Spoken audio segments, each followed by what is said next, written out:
The age-old question to rent or buy a home? It's a question that has haunted humankind since the dawn of the tiny house movement. Just kidding, kind of.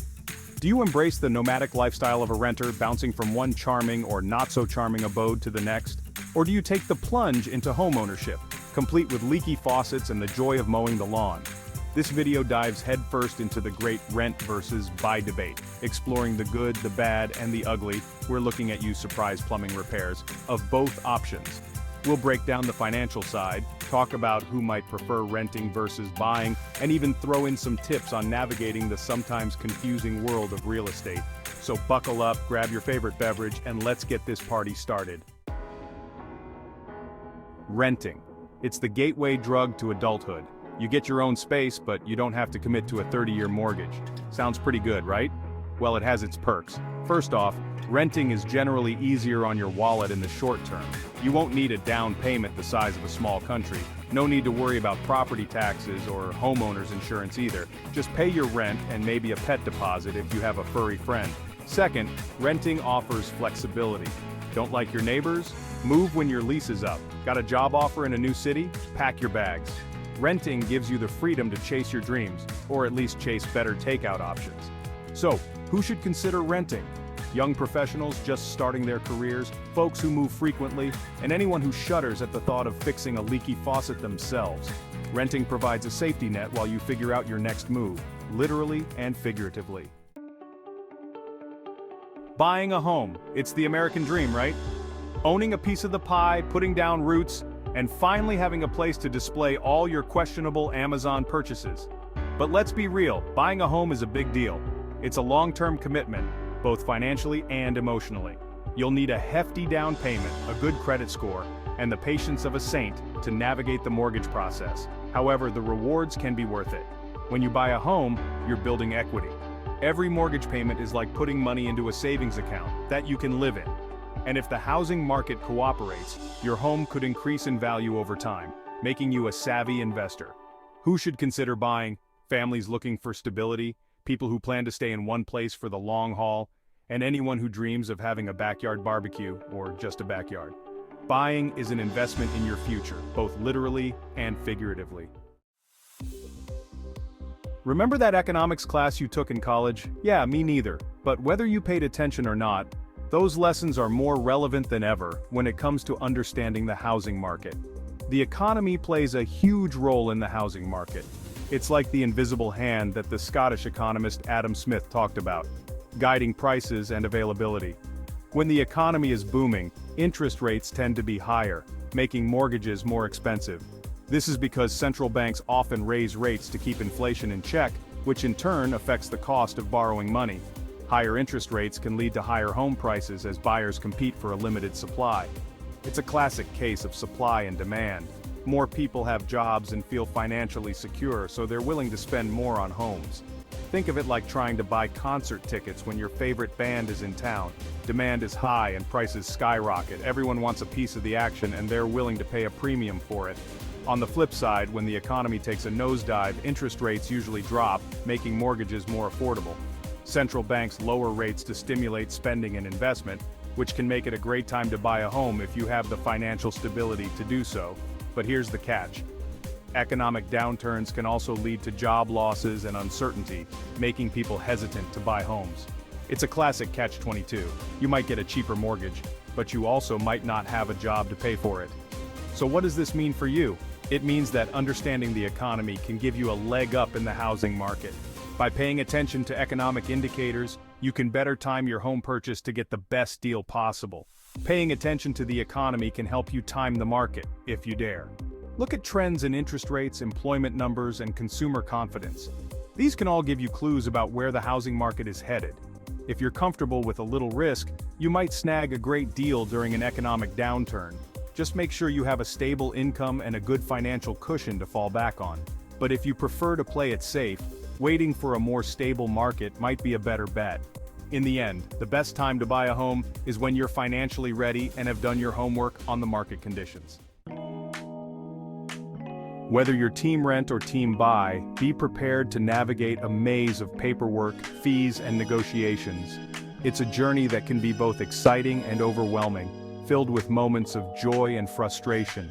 Renting is usually the simpler process, emphasis on usually.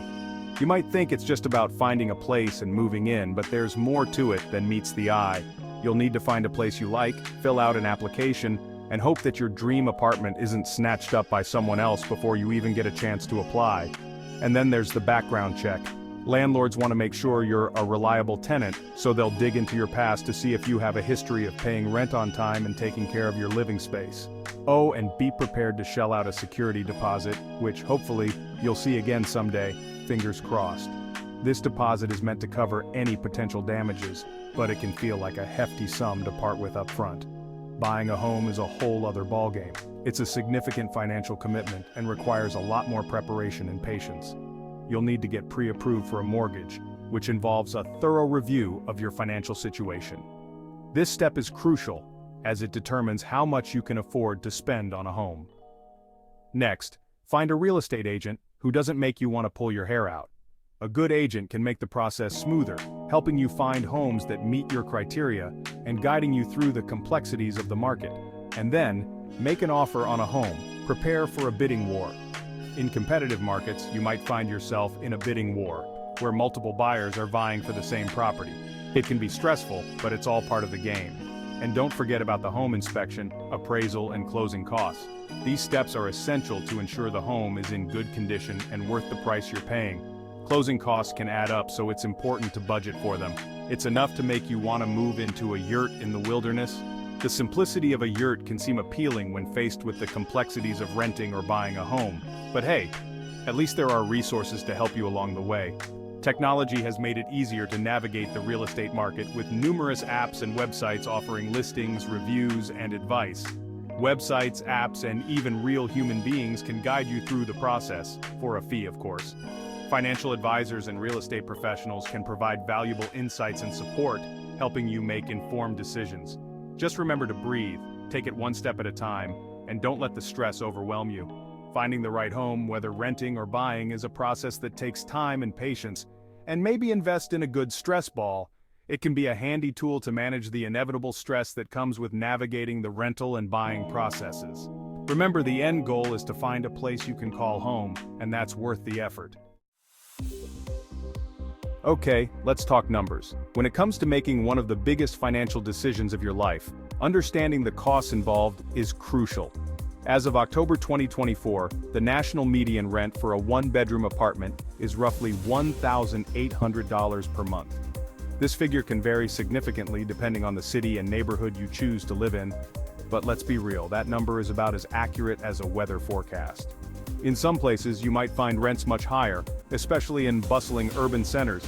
In major cities, you can expect to pay considerably more, think a small fortune. Cities like New York, San Francisco, and Los Angeles often have rents that can make your eyes water.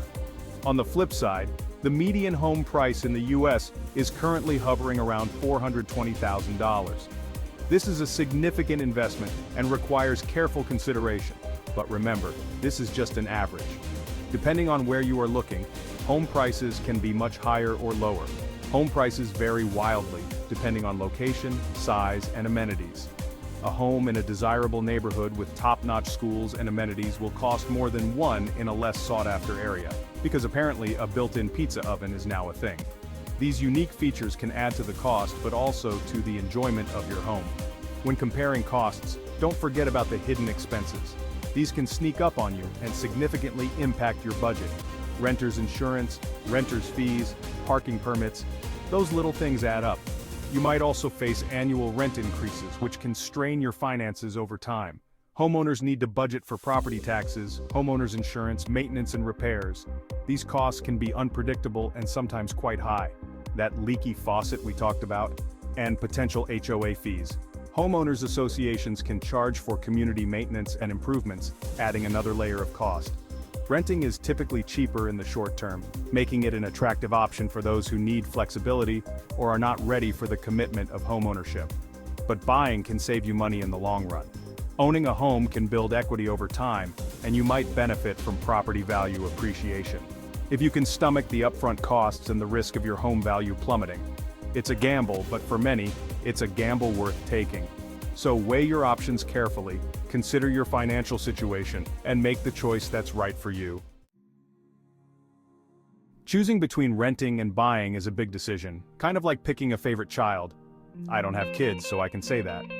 There's no right or wrong answer, just the right answer for you. Consider your financial situation, lifestyle, and long-term goals. If you're unsure, talk to a financial advisor or your grandma, she probably has some wisdom to share. Just remember, whether you're renting a tiny apartment or buying a sprawling mansion, what matters most is finding a place that feels like home. There's no right or wrong answer here, just different paths to finding the perfect place to call home. Thanks for watching. Don't forget to like, subscribe, and hit that notification bell for more awesome content. See you next time.